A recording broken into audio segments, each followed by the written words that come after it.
Chapter 3. Shadows Unveiled. The morning sun bathed the excavation site in a warm glow as Dr. Whitmore, Sophie, and Stephen Anderson prepared to explore the newly discovered Hall of Eternity. Excitement hummed in the air, a palpable energy fueled by the anticipation of uncovering the mysteries within. As they approached the entrance, Stephen Anderson, the seasoned archaeologist, greeted them with a knowing smile. "Today, my friends, we delve into the heart of the unknown. The Hall of Eternity holds the key to a civilization lost to time."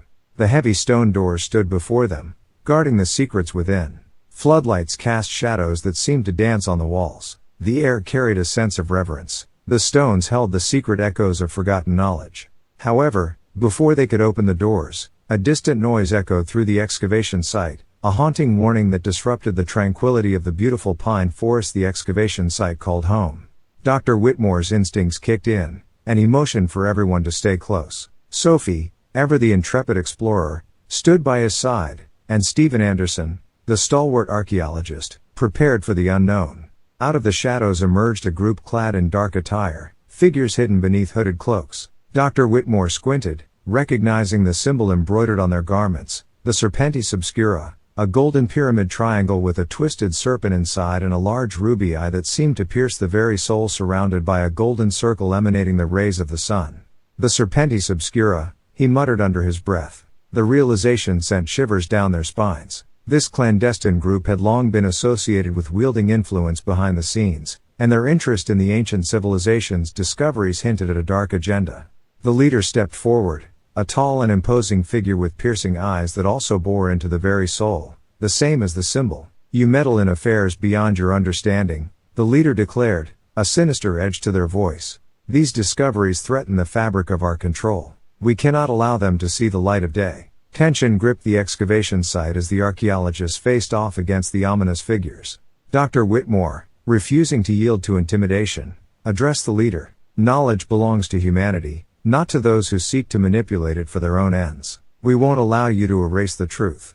The leader scoffed, revealing a glimpse of disdain. "Your naivety blinds you, archaeologist. We control the narrative, and your discoveries threaten our grip on power. We'll take what we need, and you will be silenced." As the confrontation intensified, Stephen Anderson stepped forward, his dark eyes ablaze with defiance. Anger shone through. "You will not desecrate this sanctuary of history. We stand as guardians of knowledge, and we will protect it with our lives." Sophie, ever the intrepid explorer, spoke up. "You may control the narrative, but you won't control the truth. These discoveries belong to the world, not to a shadowy organization."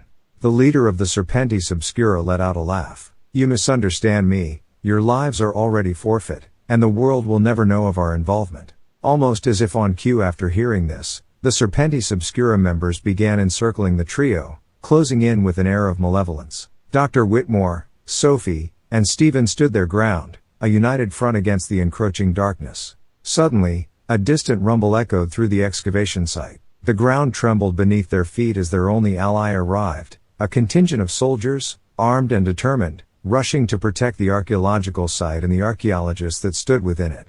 Cody emerged from the group of soldiers, almost shining with joy at the threat at hand. The clash between the soldiers and the Serpentis Obscura erupted into chaos, metal batons clashing against swords, and the crackle of energy filling the air. The soldiers, under strict orders not to use firearms unless fired upon, decided to use their batons and skillfully wielded them against the sword-wielding enemy. They were Marines, after all. The clashing of which echoed like an ancient melody against the dark intentions of the Serpentis Obscura. On the site of such antiquity, it was only fitting that a scene from antiquity played out. Other than the modern attire and batons instead of swords, the Marines looked every bit the part of fighting pirates off the coast of Tripoli, sword in hand, right out of the past. Cody, with strategic precision, moved to protect the archaeologists, ensuring their safety amidst the chaotic battle, and a smile brimming from ear to ear. Cody shouted out, "I hope you're better at fighting than those terrible costumes you're wearing. You really should fire your costume designer. Maybe you should go find a dragon and danger convention somewhere you'd fit right in as a sorcerer." Just then, one of the cloaked figures lunged towards Sophie with a concealed dagger. In a swift and precise move, Cody intercepted the attack, disarming the assailant with martial arts skills and ensuring Sophie's safety. His action spoke of not just duty, but a protective instinct rooted deep within him. In the chaos of battle, Many of the cloaked men had been unarmed and knocked to the ground, no match for the Marines who had been bored to death and itching for something to do. The leader of the Serpentis Obscura, seeing this, ordered a retreat. Any man who could still stand had to grab anyone left on the ground, while others quickly scrambled to grab any swords that might be left behind. There could be no evidence left of the attack. Cody ordered his men to stand down and let the retreating forces disappear into the dense forest, not wanting to push an international incident on foreign soil.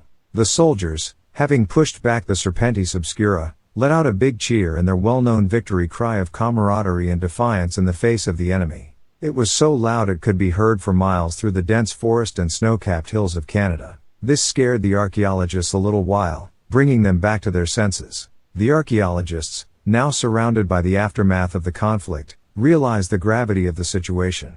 Cody, his demeanor unyielding, turned to Dr. Whitmore. "Looks like we've got more than ancient mysteries to contend with. These artifacts are more than just relics, aren't they, Doctor? They're a threat to those who fear the truth. They must not have realized you had some friends itching for some action. But I fear they may return with more than bad costumes and swords."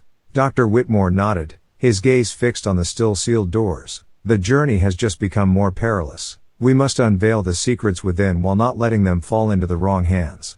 Cody replied, "Not to worry, Doctor. The boys and I won't let any cowardly cloaked men go anywhere near the site. I am going to report the situation and request reinforcement as well as authorization to use firearms. Looks like whatever's going on is going to be just like the movies." Then let out a big laugh. With the site secured, the soldiers spread out beyond the camp and, as best they could, covered the dig site, waiting for orders and, hopefully, reinforcements.